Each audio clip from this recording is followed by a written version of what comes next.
every single band that played, and well, Shoot the Five, Bend the Knee, our brothers in Lock in a Vacancy.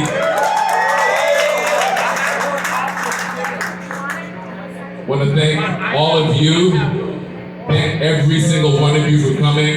The last time we were in Brooklyn was a decade ago, so this homecoming means so much to us. We so appreciate you.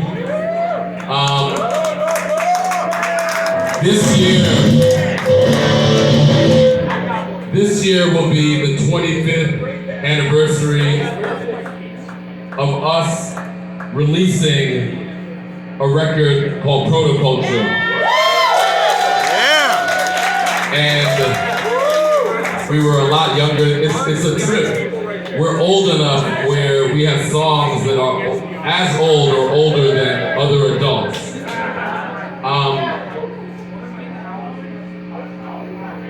I think they have some stuff. So I'll just talk. I like talking. When we started at a time where we were articulating a politic that was about total liberation, that was about a concept called intersectionality, that recognized that where you are based on your race, your gender, your class, had a real impact on how you were able to experience life and joy. And as young people, we talked about it in a scene where some folks were talking about shit and some folks were maybe not as interested in those concepts. And it's so beautiful today to see young bands and to see bands that represent every spectrum of the race and gender expression articulating from their point of view how they understand this world, how they understand community, how they deal with this thing called capitalism. It's such a beautiful thing, decades later, to see this community, this hardcore community, continue to be a place where people can exchange ideas, people can learn from each other, people could wrestle with really hard things, and people can have a family. At the time that we came up, for a lot of folks, the family that they were raised in, for a lot of reasons, wasn't necessarily always a safe or a sacred space. But this kid right here, and this community, was for so many people. And it's beautiful to be in this community and to see that pit is sacred. It allows us to express ourselves, our spirit. It allows us to connect with our brothers and sisters. It allows us to be true and present in ways that the dominant society doesn't allow. So we so appreciate you. Keep on building that sacred space. Keep on challenging oppression. Rock together, you know the word. Let's sing along.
I got somebody's keys. You might want this.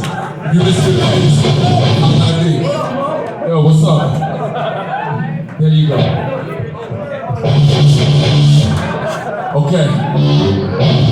So, this song, we wrote this song when we were teenagers. We're now solidly middle-aged men. But the concept in which we write these songs and the struggle remains the same. So I'm on social media, and I can't tell you how much social media content I get from these gurus. And it seems like the answer to everything that ails us is waking up early. It's like, I wake up 2 a.m., I run 8 miles, I meditate for 2 hours. There's something we're all feeling. This feeling of alienation, this feeling of deep loneliness, this crushing feeling that something isn't right. Those gurus would tell you that it's you. You're not waking up early enough. You're not working hard enough. You could be door dashing. That's why you're poor. You could be, they tell you that your pain, your suffering, your poverty is your fault. That feeling of alienation is called capitalism. It's not your fault. Believe your eyes and ears. That strange feeling, believe your eyes and ears. When we bring that system down, we'll all be free. Change your sleep. Put the lies. Put the book. Put the lies. Put the work. Put the good. Put the slow.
Meadows.